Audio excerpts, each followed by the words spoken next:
Hello friends, census 2027 self enumeration, அதாவது சுய கணக்கெடுப்பு தொடங்கியிருக்கு. இன்னும் எப்படி பதிவு செய்வதுன்னு தெரியலையா? கவலைப்படாதீங்க. இந்த வீடியோல ஆரம்பத்திலிருந்து கடைசி வர எந்த குழப்பமும் இல்லாம செல்ஃப் என்யூமரேஷன் எப்படி செய்வது, என்னென்ன கவனிக்கணும் எல்லாத்தையும் படிப்படியாக பார்க்க போறோம். அதனால இந்த வீடியோவை கடைசி வரைக்கும் ஸ்கிப் பண்ணாம பாருங்க. வீடியோ பிடிச்சிருந்தா ஒரு லைக் பண்ணுங்க. இன்னும் இது போல பயனுள்ள தகவல்களுக்கு நம்ம சேனலை சப்ஸ்கிரைப் பண்ணிக்கோங்க. வாங்க வீடியோக்குள்ள போலாம். முதல்ல உங்க மொபைல் அல்லது கம்ப்யூட்டர்ல இருக்கிற பிரவுசரை ஓபன் பண்ணுங்க. அதுல செல்ஃப் என்யூமரேஷன் டைப் பண்ணி சர்ச் பண்ணுங்க. வர்ற முதல் அஃபீஷியல் வெப்சைட்டை ஓபன் பண்ணுங்க. அதுக்கப்புறம் உங்க ஸ்டேட்டா தமிழ்நாடுவை தேர்வு பண்ணுங்க. திரையில இருக்கிற கேப்சாவை சரியா டைப் பண்ணிட்டு வெரிஃபை அண்ட் ப்ரொசீட்னு கொடுங்க. இப்ப வெல்கம் பேஜ் ஓபன் ஆகும். இங்க ஒரு முக்கியமான விஷயம், குடும்ப தலைவரின் பெயரை பதிவு செய்த பிறகு மாற்ற முடியாது. அதனால ஆரம்பத்திலேயே சரியான பெயரை மட்டும் பதிவு பண்ணுங்க. அதுக்கப்புறம் உங்க மொபைல் நம்பர் மற்றும் இமெயில் ஐடியை பதிவு செய்து வெரிஃபை அண்ட் ப்ரொசீட் கொடுங்க. உங்க மொபைலுக்கு வரும் 6 இலக்க ஓடிபியை பதிவு பண்ணி வெரிஃபை ஓடிபி கொடுத்ததும் அடுத்த பக்கத்துக்கு போயிடுவீங்க. அடுத்த ஸ்டெப் ரொம்ப முக்கியமானது. அதாவது உங்க வீட்டோட லொகேஷனை கூகுள் மேப்ஸ்ல சரியா மார்க் பண்ணணும். இதுக்கு தேவையான வழிமுறைகள் திரையிலேயே இருக்கும். முதல்ல மாவட்டம், பின்கோட் போன்ற விவரங்களை பதிவு பண்ணுங்க. அதுக்கப்புறம் உங்க வீட்டுக்கு அருகில் இருக்கிற ஒரு லேண்ட்மார்க்கை டைப் பண்ணுங்க.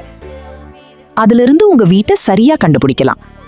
வீடு கிடைச்சதும் மார்க்கரை உங்க வீட்டின் மேல துல்லியமாக வைத்து சேவ் அண்ட் நெக்ஸ்ட் கொடுங்க. இங்க மட்டும் கொஞ்சம் கவனமா இருங்க. உங்க வீட்டின் லொகேஷன் சரியா இருந்தா மட்டும்தான் கணக்கெடுப்பாளருக்கு உங்கள் தரவுகள் கிடைக்கும். அதனால ஒரு தடவை நல்லா செக் பண்ணிட்டு சரின்னு உறுதியான பிறகுதான் எஸ் கொடுங்க. அடுத்ததா ஒவ்வொரு கேள்வியும் வர ஆரம்பிக்கும்.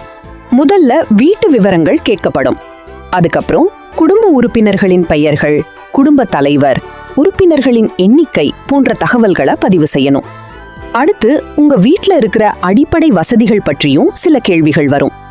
ஒவ்வொரு கேள்வியையும் அவசரப்படாம பொறுமையா படிச்சு சரியான தகவல்களை மட்டும் பதிவு பண்ணுங்க.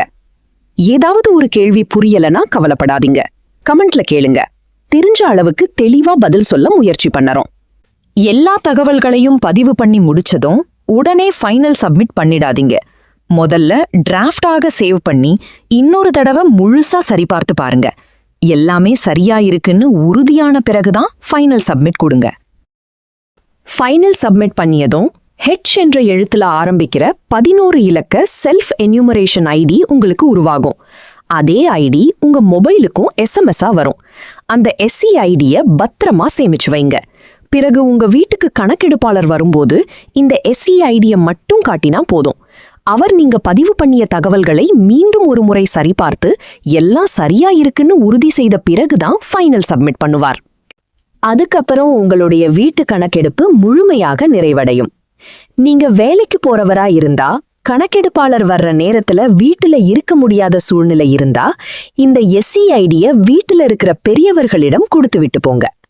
அப்போ கணக்கெடுப்பாளர் வந்ததும் அந்த ஐடிய காட்டி கணக்கெடுப்பு பணியை எந்த சிரமமும் இல்லாம முடிச்சுக்கலாம். இந்த வீடியோவை உங்க ஃப்ரெண்ட்ஸ் அண்ட் ஃபேமிலிக்கு மறக்காம ஷேர் பண்ணுங்க. நன்றி.